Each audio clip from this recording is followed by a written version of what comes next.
El fin de semana, que vamos a comentarlos de inmediato con Luis González Posada, ex canciller, dirigente aprista y un político de amplia experiencia que nos acompaña esta noche. Gracias por estar aquí, bienvenido. Buenas noches, gusto de saludarla, Tatiana, ¿cómo está? Gracias por acompañarnos. A ver, comencemos de inmediato con la congresista María Agüero, que ha sido denunciada el día de ayer en el programa Punto Final de ser una nueva mochasueldo. Según un testimonio de una ex trabajadora, dice que le recortaba el 10% de su salario y poco más, porque hasta le pedía dinero si se malograba el carro, si había que lavarlo y otras cosas más. Fíjese, ¿qué le parece? Cuando nosotros vemos que el Congreso tiene 94% de rechazo, una de las razones es porque hay gente como esta. Son 13 en total, pero son los que dan la imagen oscura del Congreso de la República, donde hay muy buenos parlamentarios. Por ejemplo, Gladys Echaíz es un nombre que yo podría utilizar para escenificar a todos ellos. Pero esta gente, los niños, el violador, son los que destruyen la imagen del Congreso. Y a mí me sorprende mucho de que, salvo una señora que haya sido desaforada, los demás están dando vueltas por la Comisión de Ética, de tal manera que la responsabilidad del presidente del Congreso ahora es hacer una poda urgente, es una vergüenza ver congresistas, ¿no?, que piden dinero, que le sacan dinero a los empleados, que además, como son empleados, están coaccionados, si no le dan los pueden sacar. Todo, naturalmente, dentro del debido proceso, ¿no? Pero este es parte del drama que vive el Congreso de la República. Tenemos una gráfica justamente para retratar eso que usted nos decía, la cantidad de congresistas que el día de hoy se sigue descubriendo por 13, testimonios por de sus propios trabajadores que les recortan el salario. Y por mucho tiempo, ahí está, Magali Ruiz de Alianza para el Progreso, Rocío Torres también de esa agrupación, Heidi Juárez, José Arriola, Jorge Flores Sancachi, Edgar Tello de Podemos, hoy de Podemos, ¿no? Porque, a ver, muchos de ellos iniciaron en otras agrupaciones, son las que se han ido cambiando también de bancada en 2, 3 oportunidades. Raúl Doroteo de Acción Popular, María Cordero Jontay de Fuerza Popular, quien fue desaforada, y hoy María Agüero de Perú Libre. Ninguno de ellos que haya aceptado los cargos, por supuesto, que todo es investigación y que niegan, además, ser partícipes de esta práctica. Bueno, y tú lo dices algo, ¿no? Hay 14 bancadas y hay congresistas que han saltado de una a otra bancada 6 veces. Sí, es realmente un acto inmoral, porque cuando tú votas por un determinado partido, votas por su programa y naturalmente por el congresista que te va a representar, es inmoral que ese congresista se pase a otra bancada. En los demás países, cuando ocurre eso, simplemente lo reemplaza el accesitario. Entonces, eso es uno de los puntos que tienen que ver en la reforma política antes del proceso electoral. Ya, pero lo tendrían que ver los mismos congresistas, o sea, ellos fiscalizarse a sí mismos. Bueno, difícil, si no lo hacen, ya también la opinión pública tiene que mirar, ¿no? Porque hablemos claramente. A esa señora, ¿quién la eligió? La gente, pues. Claro. La gente la eligió, votó por ella. Lo único que yo sé de ella, que fue una de las que fue con Bermejo a Venezuela, como veedora, pagada por Maduro. Maduro le pagó hotel, le pagó comida, carro, chofer, avión. Y regresó a Lima, fueron 4, a decir que habían hecho veeduría electoral y que el proceso era limpio, intachable y que había ganado ampliamente Maduro. Y yo me pregunto entonces, ¿dónde está la mesa directiva? ¿Por qué el presidente del Congreso no dio la autorización? Porque ellos van en representación institucional. Cuando llegan, dicen, acá están 4 congresistas del Perú. Y fueron el Día de la Patria, claro, además, el 28 de julio, ¿no? O sea, no claro, estuvieron en el Congreso ese todo día. está muy bien, una maravilla. Esa es una infamia, sobre todo en un país donde vemos los actos de barbarie que están cometiendo, ¿no? Ahora, justamente, recordábamos un poco el historial de María Agüero, las cosas que ella ha dicho, y recordábamos que en varias oportunidades ella ha declarado a la prensa que, por ejemplo, el sueldo de congresista no le alcanzaba, que era muy poco. Fíjese, vamos a recordar algo de lo que ella dijo públicamente. La vida en Lima es bien cara. El sueldo sí, a mí no me alcanza por todo el trabajo que tenemos, el compromiso de nuestro despacho. Nos dicen que los congresistas ganamos 15.000 soles. ¿Cuánto recibimos? 10.000. ¿Cuánto nos descuentan? ¿Y a dónde se va? Al seguro de salud.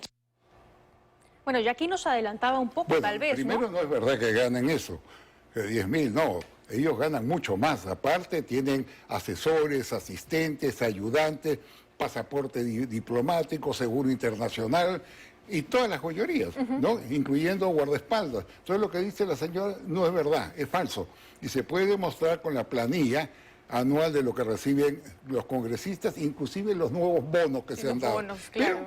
Pero dice, porque sabe pues que la apañan, este Congreso ha dado bonos, ha dado mayor dinero a los legisladores y eso a mí me parece realmente deplorable porque es una muy mala señal ante el país, ¿no? Y esa mala señal va corroyendo la estimación de los ciudadanos en sus instituciones. Pero increíble, ¿no? Además que diga que no le alcanza el salario percibiendo 15.600 soles. Miami, pues. Y tiene propiedades en Miami, claro. Y claro. hay una señora que no vino, creo, un año, se quedó a vivir en Miami y despachaba simplemente por pantalla. Se iba a vivir un año en Miami. Bueno, eso es María Agüero, ¿no? Un poco lo que ella dice, lo que dice su trabajadora, y ha negado los hechos, pero bueno, ahí está un poco la situación del Congreso, que además está bastante desprestigiado por situaciones como esta, irregularidades como esta, delitos en algunos casos y congresistas que están siendo investigados, más de la mitad de parlamentarios en medio de investigaciones, y al final eso es lo que la gente recuerda. O sea, hablaba de algunos parlamentarios, hay algunas excepciones, por supuesto, hecho, ¿no? Pero claro, lo que más salta son los malos congresistas, lo que la gente finalmente es lo que recuerda, pero a la hora del voto es que uno tiene que condenar y sancionar y no seguir votando por ellos. A ver, vamos ahora con otro tema, y es lo que ha aprobado el Congreso de la República, que está beneficiando a varias personas que están siendo procesadas. Y es esta ley que va a librar de todo proceso judicial a quienes hayan cometido delitos de lesa humanidad antes de julio del 2002. Luego, a partir de esa fecha, entró en vigencia el Estatuto de Roma. Y lo que ha dicho el Ministerio Público es que esta ley va a dejar en libertad a procesados por 600 casos relacionados a violaciones de derechos humanos. ¿Qué va a pasar con la justicia y lo que esperan las personas que han sido imputadas sean finalmente procesadas y terminen en la cárcel? Bueno, las que son procesadas tiene que continuar el proceso, tiene que terminarse y naturalmente los responsables tienen que ser sancionados, eso es claro. Pero esta ley los va a librar. ¿Perdón? Esta ley va a librar. Porque hay unos defensores de la policía, de las Fuerzas Armadas, que dicen, a ver, están en proceso muchos años. Acá el problema que están haciendo es de lesa humanidad. Yo he estado en la presidencia de la comisión correspondiente al Congreso cuando aprobamos formar parte de la Corte Penal Internacional. Y una de las observaciones que dejamos dicha era que el Perú, ese proceso de la Corte Penal Internacional regía en adelante, o sea, a partir del 2003, no hacia atrás. Entonces ahora quieren aplicar hacia atrás lesa humanidad, es una barbaridad. Ninguna ley tiene efecto retroactivo. Eso es, digamos, el aguijón político, ¿no? Van al enemigo todo, ¿no? Y los otros casos van a prescribir y las personas que están esperando justicia nunca la van a encontrar. Mire, no, sí la van a encontrar, por supuesto, pero yo me estoy refiriendo a lesa humanidad, porque es así. Si tú has acusado de lesa humanidad a una persona el año 90, hay gente que tiene 30 años de proceso, 40 años de proceso. Que tampoco está bien, ya, eso, que tampoco está bien. Eso no puedes utilizarla, porque solamente rige a partir de 2002, 2003, antes no. Hay muchos casos absurdos que se han presentado, ¿no? Congresistas que inclusive están procesados y que no pasa absolutamente nada, están con acusación penal de la Fiscalía por terrorismo. Esta es una ley que ha sido impulsada, entre otros, por el señor Rospigliosi de Fuerza Popular, y es una ley que va a beneficiar directamente a Alberto Fujimori, que todavía tiene pendiente el caso Pativilca, que de hecho su abogado ya presentó el pedido de excepción para la prescripción y para el archivamiento de este caso. Vamos a escucharlo. Esta ley sirve para aplicarla en función a los delitos por los cuales se está investigando al señor expresidente por el caso, por ejemplo, de Pativilca, ¿no? En el caso Pativilca. Porque en ese caso se pretendía atribuir al señor expresidente la comisión del delito de lesa humanidad. Vea usted que hasta el día de hoy está en Justicia TV, los invito a que Panamericana lo puedan ver. Fiscalía nunca pudo desarrollar por qué motivo es un delito de lesa humanidad. No lo va a poder hacer, porque evidentemente no se puede aplicar una norma de forma retroactiva. No hay forma, más aún cuando el día de hoy no lo han vinculado. Bueno, se allana un poco el camino para Alberto Fujimori, ¿no? Tiene intenciones de alcanzar la presidencia. Todo delito prescribe, y eso es muy importante decirlo. El caso Pativilca ocurrió hace 34 años, debe haber prescrito. No hay leyes eternas, el Código Penal es muy claro para establecer los tiempos de prescripción, de tal manera que lo importante es que este tema se resuelva con rapidez y no siga calentando ya una mesa sobrecalentada como está la política en el Perú. Claro, el tema es que se pone en riesgo el derecho de alcanzar la verdad, la justicia, la reparación y sobre todo la garantía que debería dar el Estado de que hechos como este no se van a volver a repetir. Pero tú sabes que el sistema de justicia en el Perú es un desastre. Han criminalizado la política, han actuado perversamente en muchos casos, apresando gente, denunciando sin ninguna base, sin ningún sustento, abusando, por ejemplo, de las detenciones preliminares, a pesar que los organismos internacionales han tocado las campanas de alarma. Nadie tiene derecho, ¿no?, de meter a la cárcel a una persona por investigarla 3 años o 4 años. Nadie tiene derecho, ¿no? Hay que, menos aún cuando, yo me acuerdo mucho, la señora Keiko Fujimori la tuvieron 2 veces en prisión, 2 veces. Además, espantosa ver la prepotencia del fiscal José Domingo Pérez, ¿no?, la forma agresiva, insultante contra ella, que además la presentó enmarrocada y con un casacón que decía detenido, lo cual es un vejamen que no se debió permitir, pero se permitió. Hay gente que aplaudió. Yo no creo que eso le deben hacer absolutamente a nadie. Entonces, la primera vez la tuvieron detenida 36 meses, ¿correcto? La soltaron y nuevamente ordenaron detención 16 meses por peligro de fuga. ¿Y qué pasa con esos jueces? ¿Qué pasa con esos fiscales? ¿Dónde está la Junta Nacional de Justicia para que ponga orden? No tenemos sistema. Bueno, pero hay que mirar todo siempre desde el frente, ¿no? Porque cuando se mira desde un lado, hay quienes, como dice usted, celebran y aplauden eso, pero cuando se mira del otro lado, no. Hay que cambiar, hay que ver. Hay mucha maldad, hay mucho abuso. Hay quienes aplaudieron también, por ejemplo, el allanamiento a la casa de la presidenta. ¿Tú sabes lo que es ver a una mujer entrando a una sala esposada con una casaca detenida?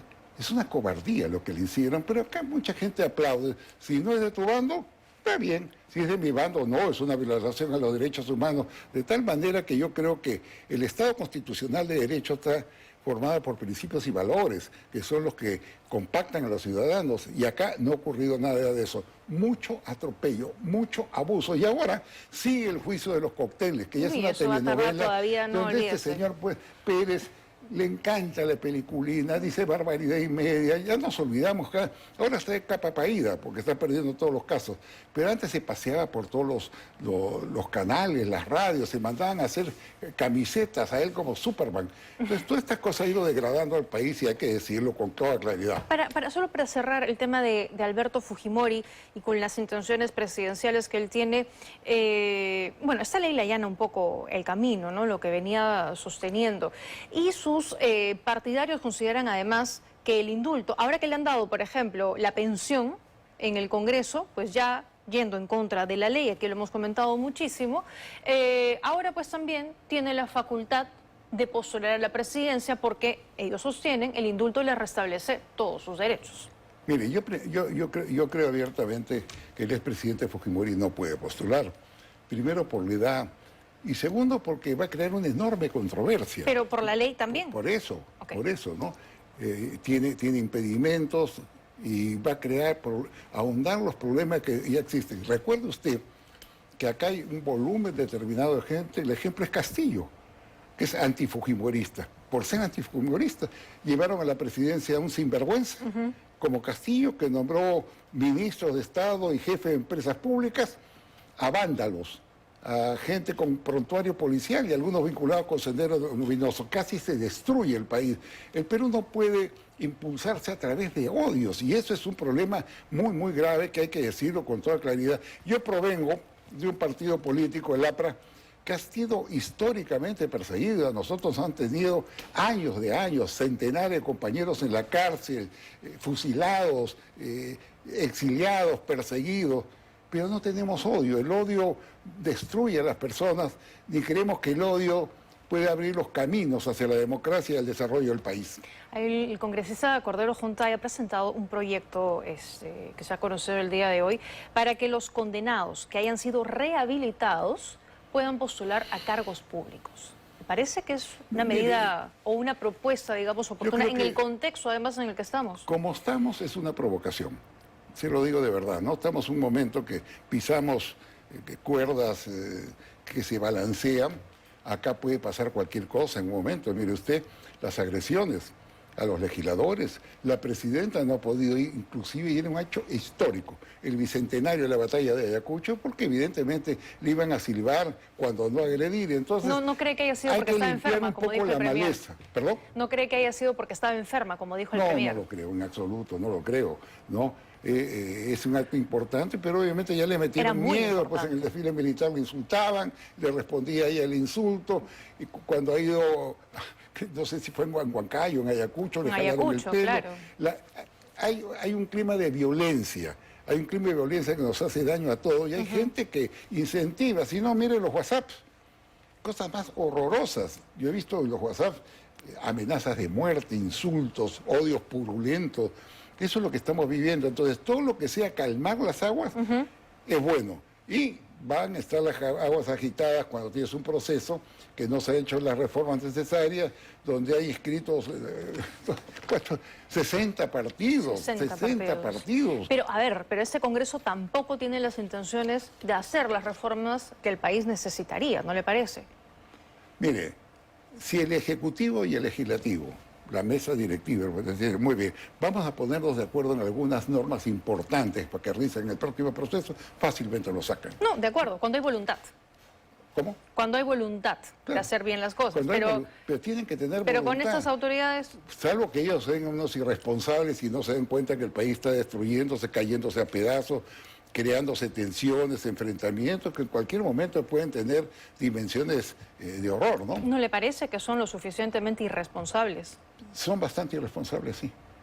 ¿No? Pero hay que mirar a los irresponsables y alentarlos, porque esto se caiga. Eso es muy positivo. Hay que hacerlo. Hay que hacerlo, ¿no? En estos tiempos, sobre todo. Bueno, hablaba de Keiko Fujimori, ¿no? Hoy el juicio por el caso Cócteles tuvo una sesión más y Keiko, como todos los imputados, de hecho, han negado todos los cargos en su contra. Vamos a escuchar lo que ella dijo en la audiencia. Sí, he escuchado sus comentarios y recomendaciones. No acepto los cargos vertidos por el fiscal, ni tampoco lo que ha señalado la Procuraduría Pública. Me reservo la posibilidad de declarar en cualquier estado del proceso o incluso al final de la actividad probatoria. Gracias. Bueno, Keiko dice que no va a declarar, es parte de su derecho además, ¿no? En el proceso. Bueno, su estrategia de defensa no la conozco. Evidentemente ahí está frente a un lobo feroz que goza acorralando, insultando, diciendo jefe de una banda criminal. Y ese lobo feroz se llama José Domingo Pérez. Hablemos con toda claridad.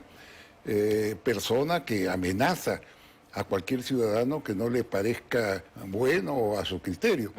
Vamos a esperar y seguirlo con mucha atención, que se cumpla el debido proceso, que se formulen los descargos, que se demuestre, ¿no?, que todos sabían que había plata sucia, porque ellos parten de un hecho, que todos los cócteles no tenían procedencia ilícita. ¿Cómo pueden decir eso? Si fueron centenares de personas los cócteles. Yo conozco personas amigas que pagaron sus mesitas y se fueron al cóctel. ¿Por qué pueden decir que son ingresos ilícitos? Eso es bien fácil. Habrá habido de los dos. Pero lo cierto es que al día de hoy hay abogados y analistas que no diríamos están en el espectro fujimorista y no colindan necesariamente con Fuerza Popular ni sus ideas, que han dicho que el caso no es para nada sólido, ¿no? Que se cae la tesis que ha presentado por lo menos el fiscal. Del fiscal. Ajá, la del Mira, fiscal. En mi caso, yo he sido denunciado por el gobierno de Fujimori. Cuando yo estaba de representante del Perú en de la Secretaría General de la OEA, en Venezuela precisamente, denuncié el golpe de Estado, tuve un encontrón con el secretario general que me dijo que había actuado políticamente y le respondí no. Yo actuaba en defensa de los principios de la OEA que dice que hay que defender la democracia y me votaron. Soy el primer funcionario y el único que va a encontrar usted que lo destituyeron por defender la democracia. Entonces, ¿qué hicieron en el Congreso? Me denunciaron. Yo vine al Congreso, demostré que la denuncia no tenía ningún sentido y la gané 67 votos a 1.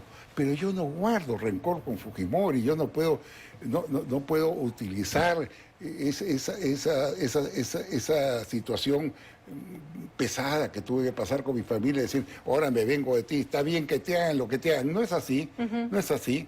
Yo creo que sumar principios y valores nos humaniza y nos proyecta. Eso es muy cierto, eso es muy cierto. ¿Qué le parece si hablamos ahora de Cerrón? Porque este fin de semana el ministro del Interior, una vez más, nos dijo que ya estaba cerca de capturar a Vladimir Cerrón. Vamos a escuchar y lo comentamos. Pero nosotros, y de acuerdo a la información que a mí me proporciona el Comando de la Policía Nacional del Perú y que me la proporciona diariamente, sé que estamos cerca, sé que sabemos su ubicación, conocemos su ubicación y esperamos pronto a ponerlo a disposición de la justicia. Entonces, ¿saben su ubicación? ¿Está dentro del país? Él está en el Perú. Él está en el Perú. ¿Por qué no se acciona si ya saben su ubicación? No, hay cuestiones que nosotros tenemos que ver. Nosotros sabemos el radio donde se ubica, sabemos dónde se está en la jurisdicción. Los puntos son concretos. Nosotros tenemos que también, necesitamos equipos de geolocalización, los estamos utilizando ahora para poder ya saber concretamente y establecer también los temas, cómo tenemos que todos los protocolos de... Más acciones y menos palabras, ministro. ¿Qué es esto? O sea, nos está diciendo, ya sabemos una vez más dónde está, por si acaso, señor Cerrón, ya sabemos. Tiene 314 días oculto. Y esa declaración, yo le diría al ministro, tiene que ser más prudente lo que dice, ¿no? Porque si él de entender que saben su ubicación, la pregunta lógica que hacemos todos, ¿por qué no lo capturan? Pero es lo que le preguntaron, eso, además, ¿no? ¿Por qué no lo capturan? Hay que ser más prudente. Ese es un tema que pesa mucho en la espalda de la señora presidenta, porque el imaginario de la gente dice, no la capturan porque Cerrón sabe muchas cosas de la presidenta y los puede soltar en un proceso. Eso es lo que piensa la gente. Entonces el ministro le diría, hechos y no palabras, hay que cerrar este capítulo. De acuerdo, porque no se dice, ya lo tengo ubicado, ya sabemos dónde está, se va y se captura de frente, ¿no? Pero ya hemos comprobado además por testimonio de excomandantes generales de la policía, exgenerales de la DINI, que tienen más que sospechas de que todos los operativos que han realizado, que han sido 9, Vladimir Cerrón supo con anterioridad que se iban a ejecutar y los pudo evadir. Es una lástima si eso ocurre, ¿no? Porque una institución que tanto se faja por el Perú, por el combate a la delincuencia, al crimen organizado, queda mellada en cuanto a imagen cuando corren esos rumores. Por eso, en bien de la Policía Nacional, en bien de la democracia, bueno, tienen que dar con el paradero de Cerrón, no para que cometan abusos con él, sino para que se ponga derecho y se le siga un debido proceso con una defensa adecuada. Que cumpla su sentencia, ¿no? Es una persona que ha sido sentenciada y que está evadiendo la justicia. Sí, ha sido sentenciada, que ha sido idea, hay no sé cuántos, 3 meses de detención preliminares. También, ¿no? aparte. Es que, mira, diga, la detención preliminar se ha convertido en un hábito en el Perú, como te decía hace algún momento. Es que a la gente se le detiene y después se le investiga. Entonces hay una especie de temor con esa detención preliminar, yo te podría decir, es carcelería anticipada. Pero bueno, él tiene una sentencia. ¿Y sabe qué? Mientras el ministro nos estaba dando estas declaraciones, el señor Cerrón se estaba presentando de manera virtual en una conferencia de su partido político. Tenemos las imágenes que vamos a irlas compartiendo, porque en esa misma conferencia, además, acuden otros congresistas. La ponemos en un instante. Pero ya habla con congresistas. Congresistas, está su hermano, Valdemar Cerrón, está el señor Gonza, y él está ahí dando una locución, le falla el internet, además por momentos, o sea, no hay ningún tipo de vergüenza, ¿no? Es inexplicable simplemente, ¿no? O sea, que el señor Cerrón se burla. Esa es la conferencia que le decía, fíjese. Mire, lo escuchamos, a ver qué dice. Esta guerra de la generación es la guerra jurídica, es la politización de la justicia. Si bien es cierto, no desangra físicamente, pero puede eliminar a un enemigo de manera elegante, sin hacer un solo tiro. Este tipo de guerra, que es una guerra no convencional, con elementos bélicos, pero a nivel jurídico es que tienen prácticamente, en alguna medida, neutralizado a las fuerzas revolucionarias de América Latina y en el Perú, en este caso, al Partido Perú Libre. Ahí está Cerrón, ahí lo ha visto usted participando de ese... Y ahí está, puede ver también en la imagen, los congresistas que asistieron. Valdemar Cerrón, Kelly Portalatino, vamos a ver a otros más, seguramente estuvo también Gonza, o sea, varios partidarios que son parte de esto. eso. Es deprimente, ¿no? Porque proyecta la crisis del sistema. Entonces es una burla y la gente lo recibe así. Es un sentenciado. Y las especulaciones son de un lado y de otro lado. ¿Qué está pasando acá? O sea, está evadiendo completamente la justicia, se están sentando en la justicia, no les interesa lo que el Poder Judicial ha determinado. Ellos dicen, no, es inocente. Bueno, que demuestre su inocencia, porque el Poder Judicial ya lo sentenció. Si fuera así, que apele y que continúe el proceso como cualquier ciudadano, porque, a ver, si no, cualquier delincuente no va a querer entrar en prisión diciendo, oye, soy inocente, ¿no? O sea, que estamos. No, claro, claro. Por eso debe la crisis total, además de un sistema de justicia que la gente no cree, que tiene forados enormes, que dejan en libertad asesinos, ¿no? A bandas criminales. ¿Cuántas veces ha caído la banda de Tren de Aragua? Por la policía y de repente una fiscal lo deja en libertad y no le pasa nada. Ahí sigue despachando la fiscal. Esa señora no solamente de ser destituida, sino procesada y encarcelada por encubrimiento. No es posible que hagan eso, ¿no? De acuerdo. Queríamos también aprovechar su presencia como ex canciller para comentar lo que está pasando en Venezuela. Imágenes que tenemos el día de hoy. Fíjense, Nicolás Maduro se está amurallando, se está encerrando, ha armado un cerco con paredes de acero que las están soldando, y eso en los alrededores de Palacio de Miraflores. Fíjense, esto es lo que está pasando el día de hoy. Imágenes, escuchen lo que narran los venezolanos. Porque le va a llegar diciembre. Aquí nada más y nada menos está Miguel. Saluda a la cámara, Miguel, para que te vean en Loco Video Loco, aquí al lado del Palacio Miraflores, cuando son las 6:20 de la mañana. Nosotros trabajando toda la noche, el equipo del ingeniero Braulio. Aquí va Arby Aguilera y mi compadre Juan Carlos Aguilera, con la lámina para hacer las nuevas instalaciones que le estamos haciendo a la Guardia de Honor Presidencial. Rejas alrededor del Palacio de Miraflores. Nicolás Maduro se amuralla. ¿Tiene miedo Nicolás Maduro?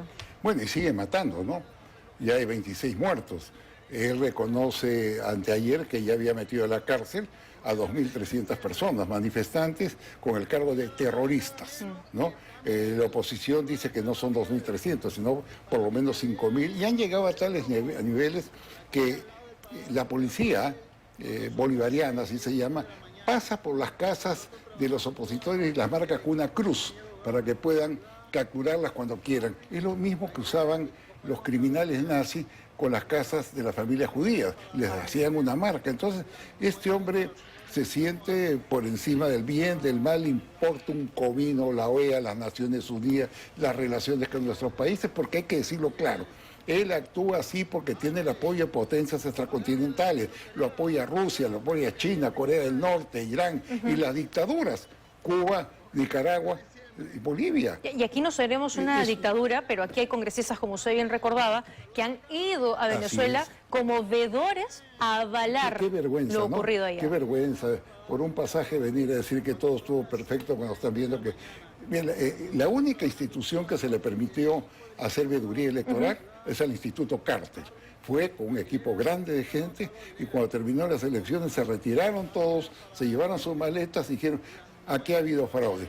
La oposición ganó por una ventaja de 4 millones de votos. Pero no importó nada al final, ¿no? No se mueve. De acuerdo, de acuerdo. Y volviendo un poco al plano nacional, pero ligándolo a eso, tenemos unas fotografías que queremos comentar con usted de un busto a Hugo Chávez. Este es un video que ha sido grabado en Chincha. ¿Qué hace un busto de Hugo Chávez en Chincha? Una vergüenza, le digo, ¿no?